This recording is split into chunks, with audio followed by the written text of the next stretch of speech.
morning, guys. Welcome again to the Caminante podcast.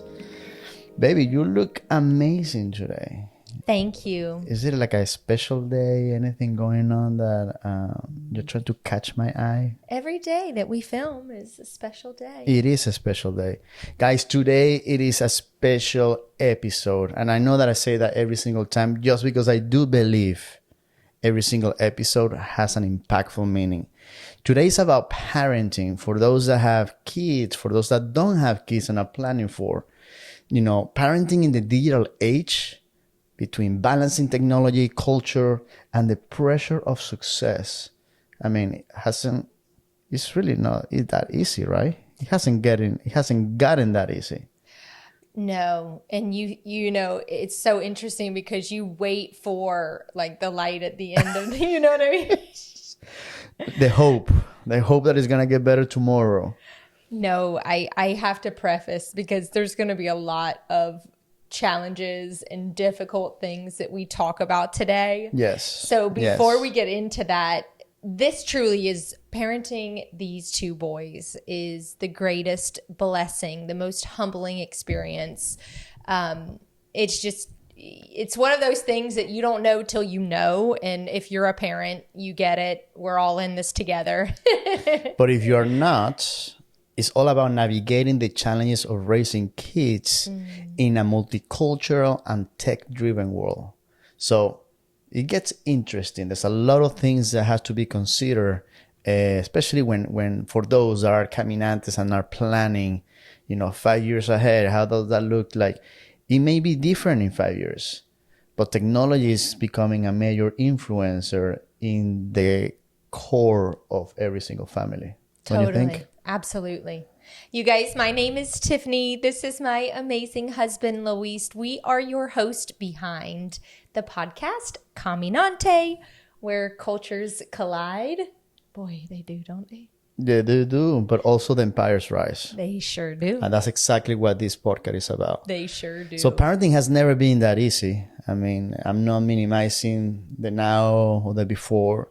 But throw in smartphones, social media, cultural differences, it feels like a whole different new world, huh, Tiff? Totally. And today we're going to be talking about the unique challenges of raising kids in a multicultural American society where technology really shapes their every move and success feels like a relentless race. You do. So if you are a parent wondering how to balance it all, which I gotta say it's not easy, or if you are planning for it, you're not alone. This episode, it is for you, Caminante.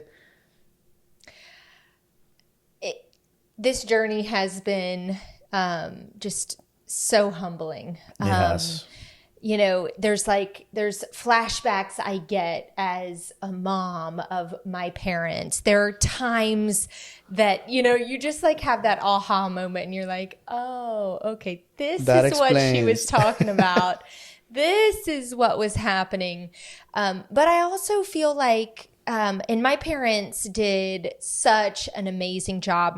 My grandparents, my parents, I just had such an amazing village growing up. So, the things that I share and talk about are no reflection of that. They're just things that I'm learning and growing on this journey of being a mom and trying to be the best mom that I can be to these two little boys. And I feel like we're so lucky because yes, social media has its challenges, but I have learned so much and grown so much as a mom just from learning from other people online, social just like media. this.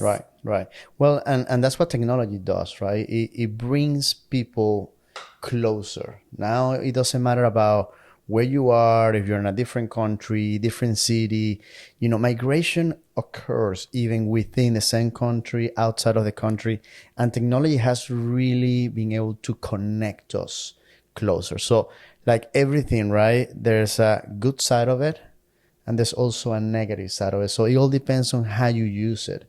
And I have to say, because I have witnessed the whole journey of how we have integrated the social media into our lives and businesses, yeah, it has changed everything.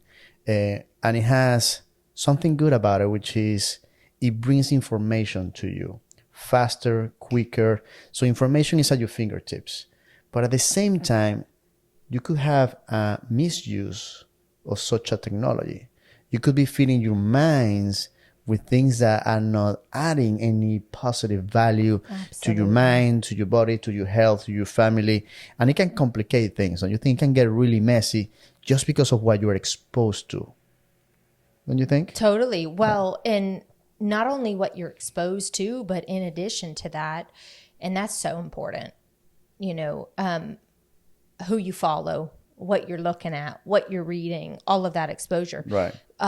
The amount of time Right. that How you much? spend on it. Yes, Now my yes. 5-year-old has started saying, Mommy, no working, Right. And I love it when he says, Mommy, will you come play with me? Right.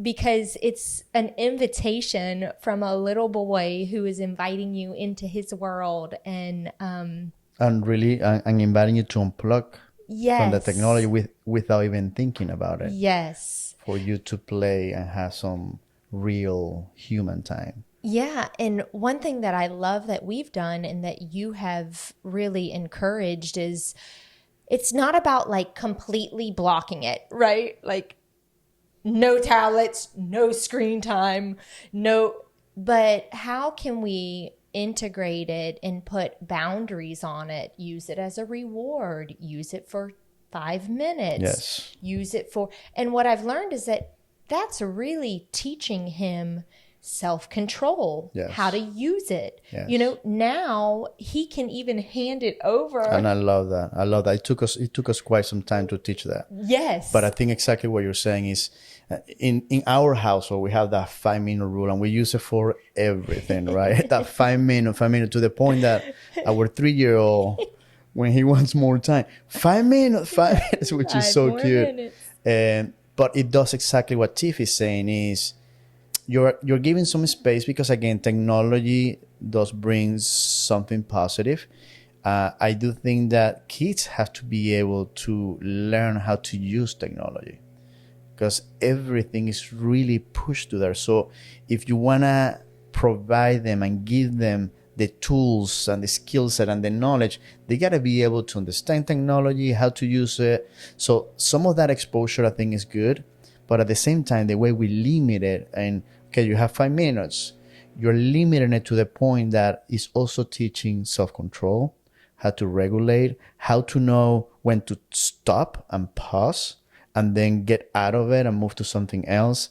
There's a teaching behind the fact of creating those routines and habits from a very early age. Yes, because looking at it with our younger son who hasn't had that process yet, right. you can see how his brain gets intertwined And he just cannot let it go. And it would be Yes. so much easier for us to just go, it'll keep him quiet. Like, Right. And that's actually what happens quite often. Give it to him. Yes, you're right. I don't want to rock the boat or hear him scream or have to deal, have to deal with him.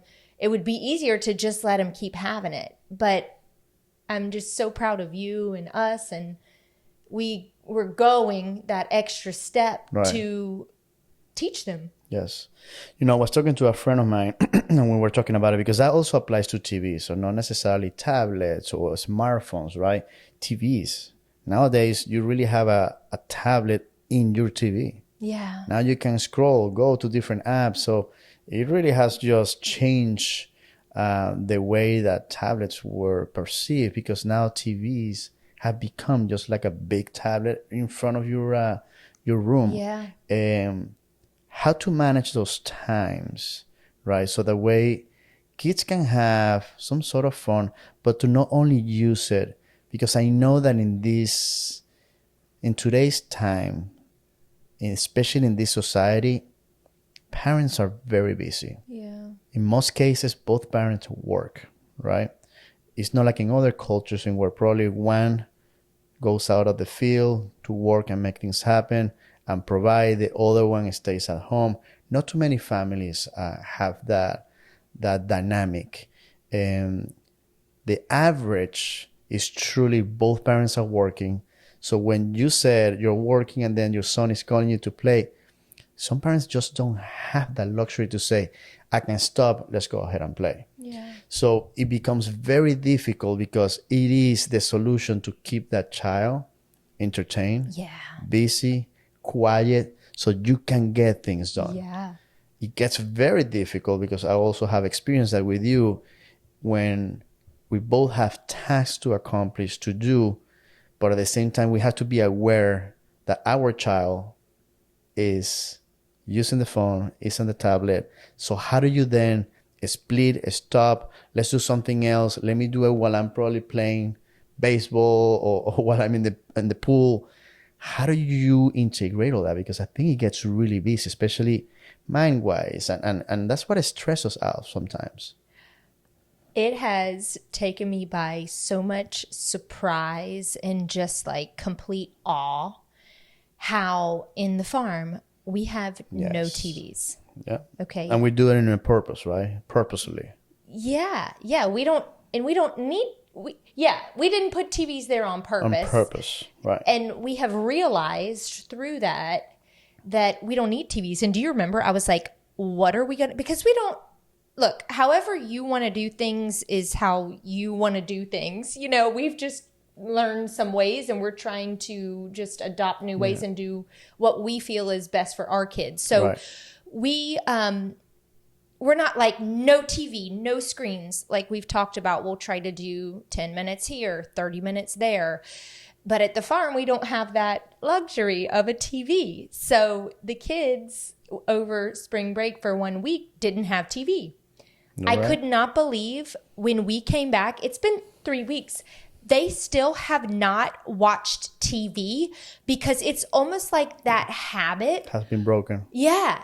And now it's so cool because they'll do things like play four corners, something so like they play with each other, or they'll get the blocks. Toy rotation has been huge. Like, instead of putting all the toys away, like we'll leave one toy out each day, whether it's the Magnetiles. It's just different to have them out and like I'll build a little something versus having them in. And then the next day it'll be like one of their other toys with the balls.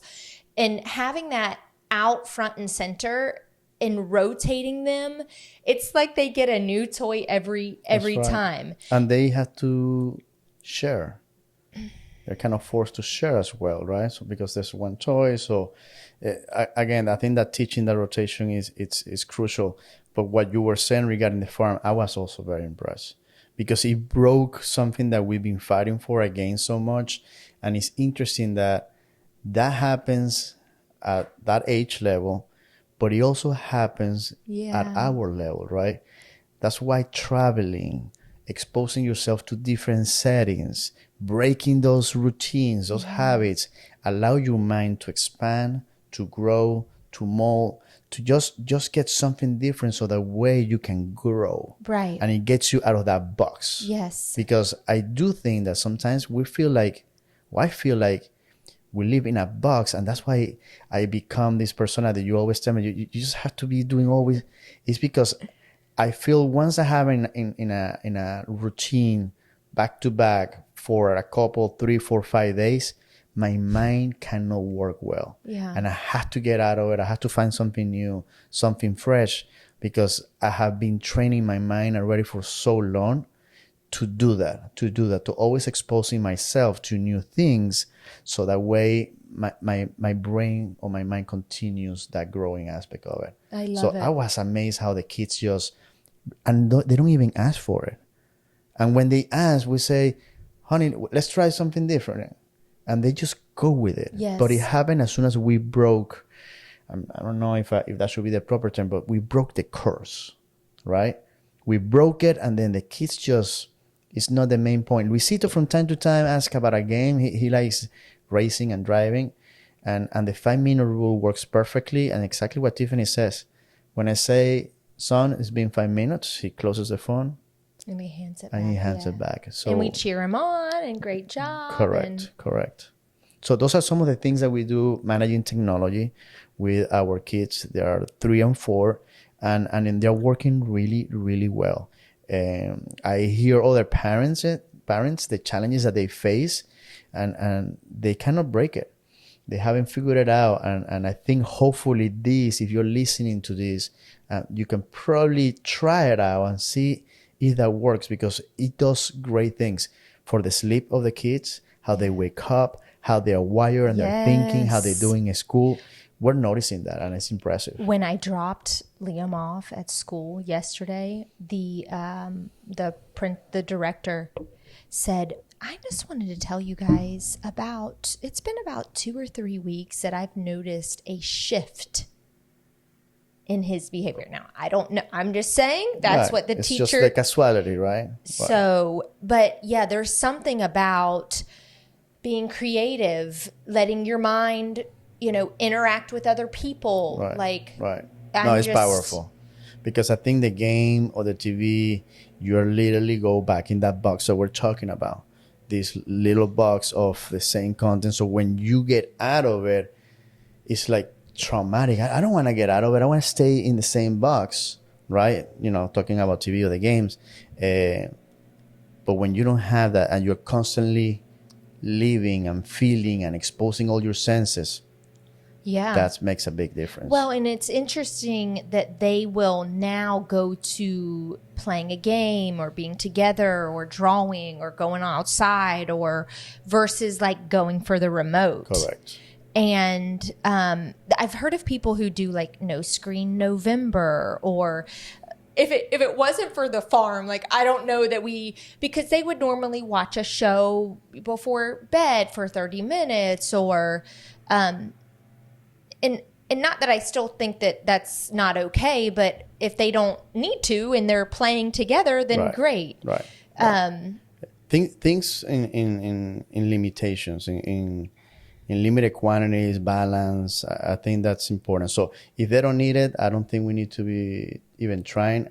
I do prefer the real experience, the connection, the other activities for their development. And I think it's going to be really good. Absolutely. How about that? Because I get a lot of questions, you and I, our different backgrounds and how we raise our kids. So some of that incorporating the technology. How do you feel that we're doing to raise our kids, that they have a deep understanding that, sometimes they even speak Spanish and they say a few words and they don't even know that they're saying it, right? Totally. So how are you seeing all these cultures colliding while we're raising our kids, and then seeing them as these little personas adapting, here and there? I think teaching them to appreciate and navigate multiple cultures and just differences in general is so important. Like, not just hiding things. For example, Luisito the other day saw somebody with how do you say prosthetic leg? Okay. And the guy was so nice, and he's a little boy. He doesn't know. He's never seen that before. So he's looking and, what is that? And asking, Mommy, what is that? And I looked at the gentleman, and he was so just soft and like welcoming. And he was like, touch it and look at it. And here's my story. And so it's not like, no, Luis, don't say that. Like, no, let's appreciate his story, what happened to him, how far he's come, his leg. And so just little things like that. And I have so many stories like this when I have the boys out, and, just teaching them and just not doing it in a disrespectful way. Like if the gentleman, if you could sense that he was not feeling comfortable talking about it. Yeah. And there has been times, and I'll say, let's go talk about that over here. Thank you so much for asking. It's like that time. And I listen to this guy, and I really enjoy him. He's a doctor, and he says that like the most important thing you can do with your kids What do you think it is? It's just letting them ask questions and experience. And Yes. Yeah. Time. The number one thing that you can do is spend time with them. And the number one thing that we need to do is everything that would prevent us from spending time with them. That's right. You know? It's important. They're growing. So the question is, what's going to be the source of teaching? If you're not there spending time with them and teaching them in such an early age, something or somebody else will take that place. And then the question is, who's going to be teaching them? Yeah. Is it the tablet? Is it the TV? Right. Is it, who knows, right? Who maybe. So I think I love that, because that time allows you and connects you to the source of the information that they're getting from, is either from your time or whatever they're using in their time to feed their brain and entertain themselves. So love that. I like that. But what about, like when they ask, abuelo and abuela that they don't speak the language well, and they have, they don't understand, like, why they don't speak well, English, why that, interesting to see that they still don't know the differences, but it still is like so normal that this may be happening. Okay, they don't speak English, they speak Spanish. I think that exposure is key and important from very early age. Allows them to be educated, allows them to understand the world in a bigger, perspective, instead of just a small world or that little box that we've been talking about. And be empathetic and comprehensive of other cultures, languages, and that people, their differences, we're different, and how to appreciate differences instead of actually judging differences, right? Or discriminating differences. And I think that's important when I see my kids growing from two different backgrounds, how to display it and how to show that. And be proud of it. I think that's amazing. It is a luxury to have that under the same roof. Yes. Other people have to travel and get out of it just to get a little bit of it. You have it at home. You have it here. Maximize it. Take advantage of it. And be proud of it, because it is an invaluable experience and teaching. So how about the pressure to succeed? Because I do feel, and sometimes I feel that pressure as a father, right? That understands how competitive the marketplace is out there, because I've been through it. I've been in the other side, in where I'm starting from scratch and I'm at the bottom, and I'm also being on the top as a reward of all the effort and work that I put into it. You have been your entire life in competition, in a competitive environment, from cheerleading to gymnastics. And so understanding that and knowing how competitive it is, you just want to equip your kids and teach them the best you can, and provide the best resources and the best schools and everything else that is the best. But then sometimes I really think about it, wow, are we putting so much pressure in these kids because I think sometimes that can also even break them, because now you could be creating unrealistic expectations depending on the child. This right now is this is a really, I'm in a transition with this. Can tell. And I can tell. I'm learning right now, and I'm seeking wisdom from other moms who are ahead of me. And it's just, few of my mom friends have recently actually pulled their kids from school because just a lot of different factors. They were at a very good school, a private school. It's like one of the top schools here. And she was like, I just wasn't seeing them enough. And when I would see them, they were in a bad mood. They would go in their room. They were on the phone. People at school were being mean. And she pulled them, and she was like, I'm just going to do it for a year, you know? And so she's homeschooling them, and she's meeting the requirements that you need to meet with the state, but she's traveling. They've been to, like, her goal is to visit all the states in the US. She's built an amazing relationship with her kids. Her kids are happy. They are like wanting to learn, and they're diving into new things. And I'm a big like believer. I have another friend who, you know, she's taught me so much, because there's not always like a cookie cutter approach. Right. And she's got 4 kids. One's in private, one's in public, one's in homeschool, one's in this, one's in that. But yeah, I'm in a process with this right now. And I think my main priority is spending time with them. So it sounds like, and that was my thought when I was thinking about the society pressure and all that. You know, I have quite a bit of an experience with a good friend of mine, and I think we talk about from Japan.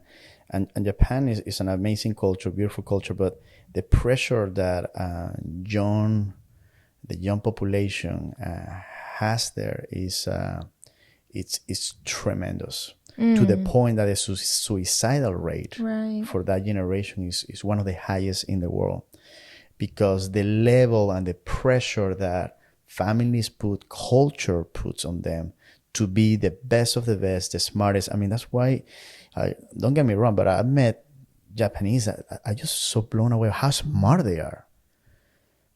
But the smart and the intelligence comes from self-discipline, routine, and that's a cultural thing that the families continue to push as values, right? But it really caught my attention, called my attention when I matched the suicidal rate, because kids just don't feel that they're catching up to that level of expectation that families and society may have, that they just don't feel that, you know, that it's even worth living, right? So when I thought about this podcast and the pressure of success, and now what you're talking about, it seems that there's no one approach. It is more about how do you tailor that approach to your kid, and every kid is different. Some kids, they thrive in competition, right?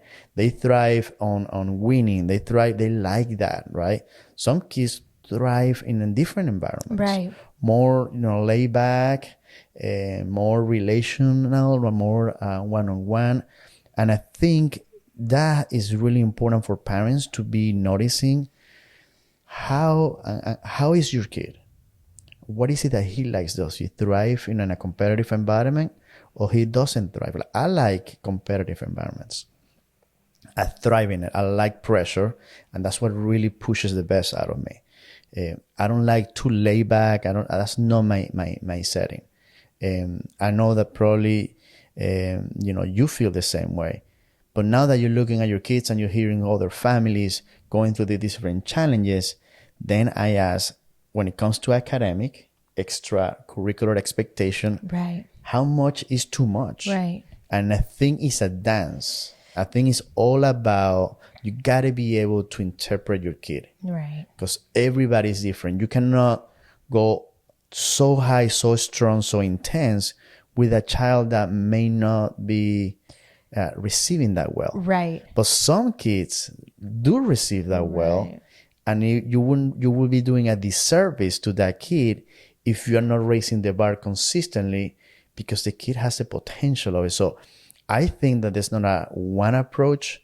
I think that you have to be very involved as a parent, yes, to understand the levels and the capacity of each child, because each child is different. And know what is best for them. Exactly. But I have to tell you, and I know we say it, sweetie, say it. I know we disagree on this, and that's okay.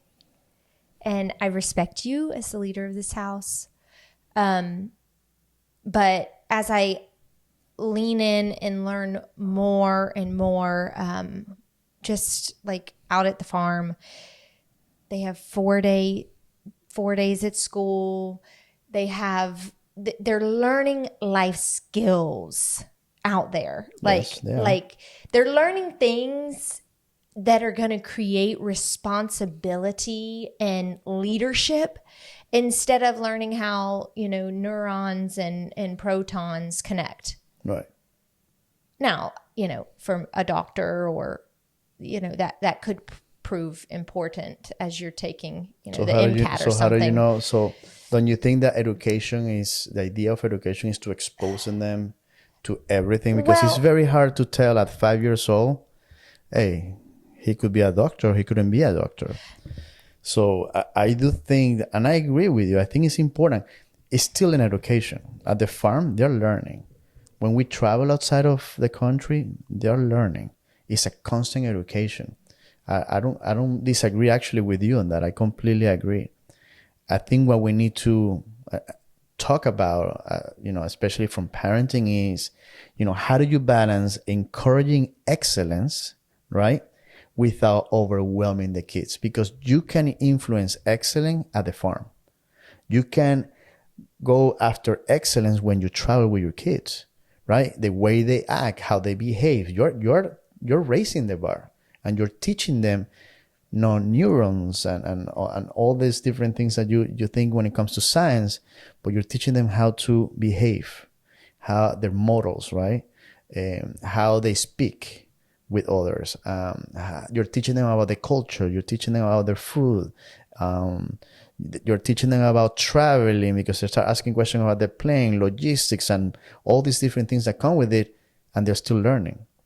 But you're still setting that expectation of excellence because that's our level, right? That's how our dynamic is. It's just in a different topic. So how do you do that without overwhelming the kids? Because we could be teaching the kids to eat, but it still overwhelm them, right? Because we want them to be adults already sometimes. Right. Without giving them grace that they're just a 3 and a 4 year old. Exactly. And we're learning. That we're learning, right? Yeah. It's just a constant learning process, because for me, I'm learning it's about finding this in between and balance, and like not having to be the same person every day, but I can be fluid and flexible. And when they I don't want to be gentle parent, but I don't want to be mean parent. And, I want them to know boundaries exist and you can't go past here. And if you do, there's consequences. That's right. And on the opposite side of that, when you're great, there's rewards. That's right. And that's what that one therapist, she was like, just use rewards and consequences. That's right.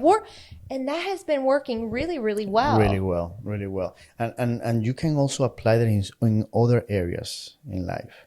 I tell my managers and my different employees that I work with, when you become a leader, a manager, a father, a mother, you wear so many different hats. Yeah. You become, and this is the word that I always use, and if you're watching, laugh about it, because you become a chameleon. You have to be so flexible to tailor your teaching, your leadership to every single situation. So when you're strict and when you're firm when it comes to discipline, there is a moment, time, and place in where that's going to require for you to wear that hat. But at the same time, you cannot be all the time rigid, firm, because then you don't build the other side of the relationship with your kid. Yes. And what they may need in a particular moment is the gentleness, Right. the softness, the tactful pairing at that particular moment, that if you don't know how to act and behave like a chameleon, right? You're missing out those opportunities to also teach that to your kid. Right. Because they also need love. They also need understanding of where they are. They also need empathy from their parents to know that it is okay to make mistakes. And apologize. But it's also okay to learn from the mistakes. So balancing that out is crucial. And I think what you said is we have to be all the above. The father that is firm, but the father that is gentle. Yes. The father that have high expectations, but also the father that is empathetic and understands the process together. We need to be all those. Right. And it is our responsibility to be flexible enough to do that every single time in every single situation. And humble enough to keep learning new ways, especially if there were things that, you just didn't like or That's right. didn't, it's so interesting as a mom, you're like, oh, okay. I see why my mom did what she did. That's right. But I don't necessarily want to do that, Right. So I may not agree. Right. yeah, but also, did they have the resources, the access to the things we have? That's a major question. No, they didn't. So, and I hope that my sons will be better parents than me. That's right. But I do like the gentle parenting. What I like about that is that it no yelling, no spanking. I love the strong-willed child. It talks about, because you get to that moment where you're just like, there's nothing left to do. Like, so you can either walk away, you can, partially be passive, because that gentle parenting can turn into passive. You remember when Liam was like, and you were like, you're like literally not doing anything. And I was like, oh, I thought that this is what I was supposed to do. Yes.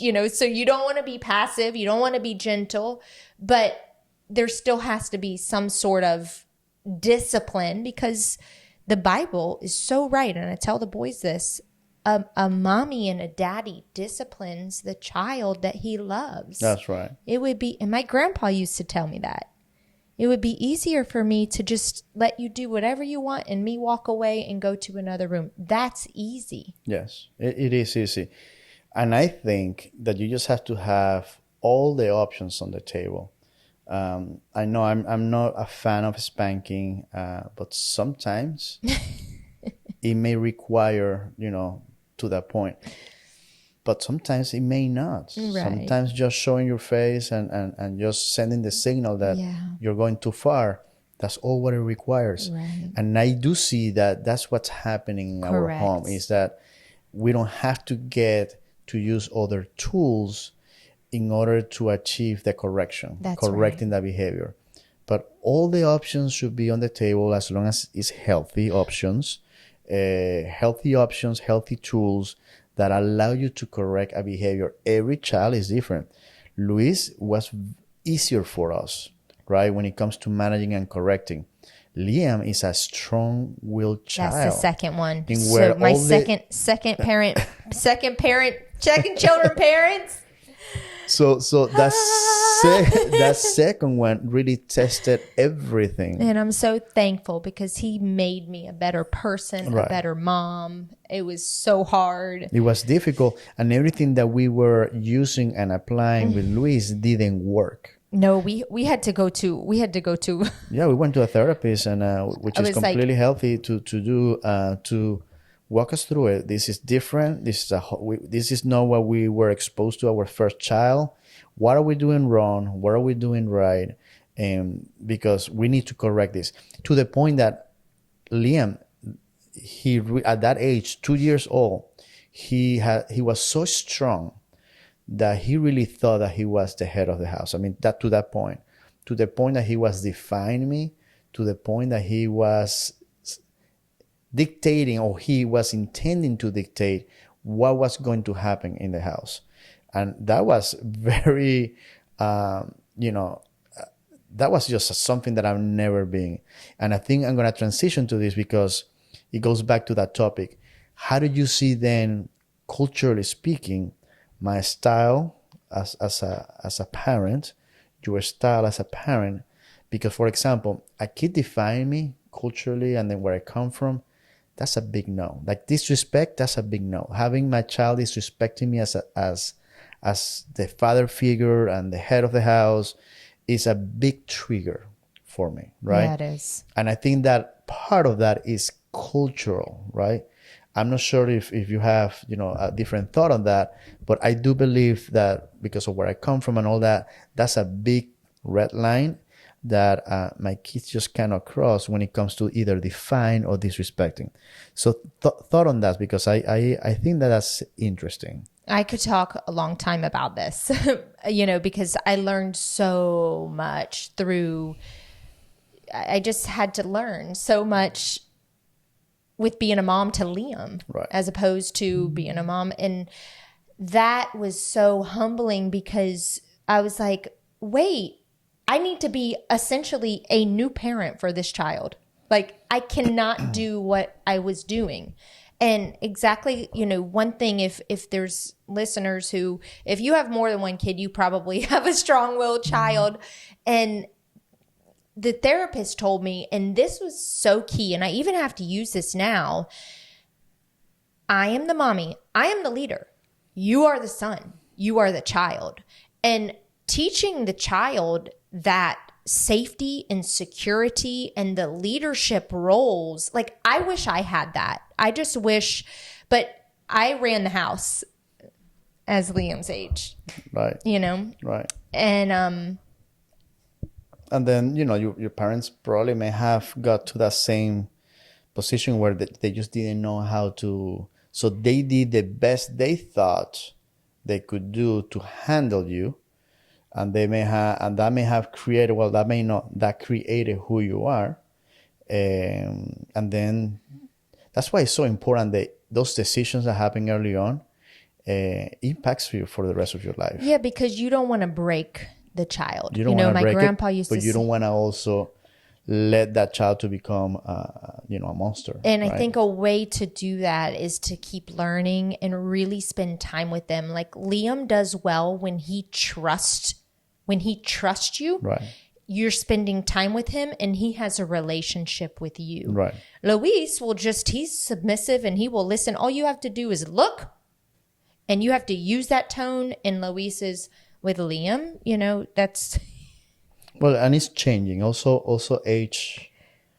That's why, again, it's important that those defects start getting corrected from very early on. Right. Because Liam was like that at 2. I don't see that now. Actually, I see that Luis has changed to a different phase, and he's the one choosing a little bit to just keep going and not listening as well. But then Liam now is the one that is listening. And so again, it all depends on the input that you had in a particular cycle in their lives. That's right. That is going to be different, right? We were not as strong with Luis, so that may be having some sort of effect on how he is now, right? But then we were a little bit more firm with Liam before, and then as a consequence, he's walking now a straight line. Yeah. Right. So again, it's that chameleon approaching where you got to be able to adjust to the cycle or the phase that your child is going through, so that way you can use the proper tools at that particular moment with that particular personality to be effective when it comes to parenting.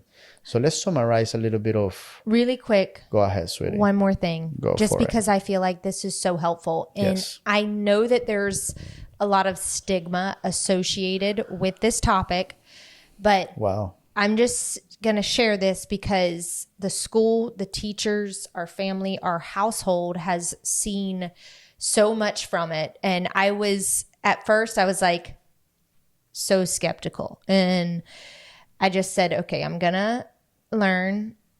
I'm going to trust this process. But occupational therapy has been amazing.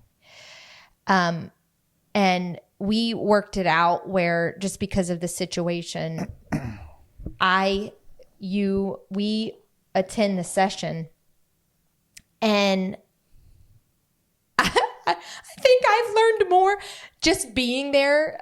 I feel like has taught us and helped us, and to see another way. We bring tools, like, instead of no, because sometimes you're just like, I'm nagging everything. You're teaching little humans, like, everything is a no. Instead they will definitely learn that word, no.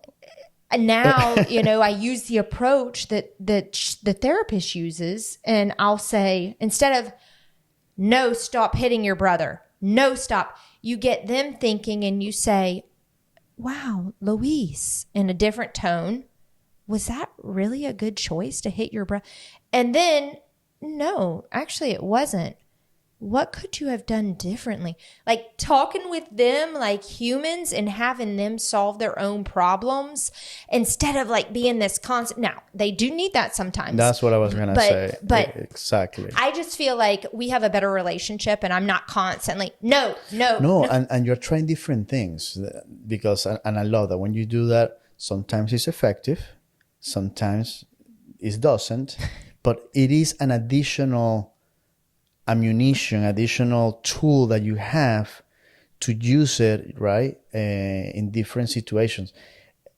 As long as it works in different situations, sometimes keep using it. Right. It's just another solution, because I agree with you. Using the same thing all the time in every situation, in every child, I mean, that's the definition of insanity, is to keep trying something that just doesn't work. At one point, the no becomes so normal for them that's why it's not effective they tune anymore. You out. Yeah, they just turn it off. But we are there for them to teach them, right, and raise them up. Yes. And build relationships with them so that when they get older, we have relationships. Yes. And it's important because those are the relationships that teach and they educate them. So we talk about setting proper healthy boundaries, right? And we talk about talking about encouraging the cultural pride and the multicultural aspect of it. We talk about redefining success, right? Like, what is it truly success? What is it that matters for us when it comes to family? And I think that at the end of the day, success isn't about fitting into a mold or fitting the definition of success to what the culture believes success is. Truly, that happens, especially in this country. I don't know, but the trend is that success is defined as how much money do you have, what kind of cars you have, house. In our family, success is different, right? How well did you do today with your friends? How much did you grow? How much did you get expanded your knowledge? Yes, money comes part of it. Career comes part of it. But it's more than that, right? How well did you do with your mom today, right? How well did you help somebody today? So I think redefining success is important in today's society, because the culture tells you one thing, right? You see the TV and it tells you one thing. It's about cars and about bling bling and whatever. Bling bling. That's not what it is about.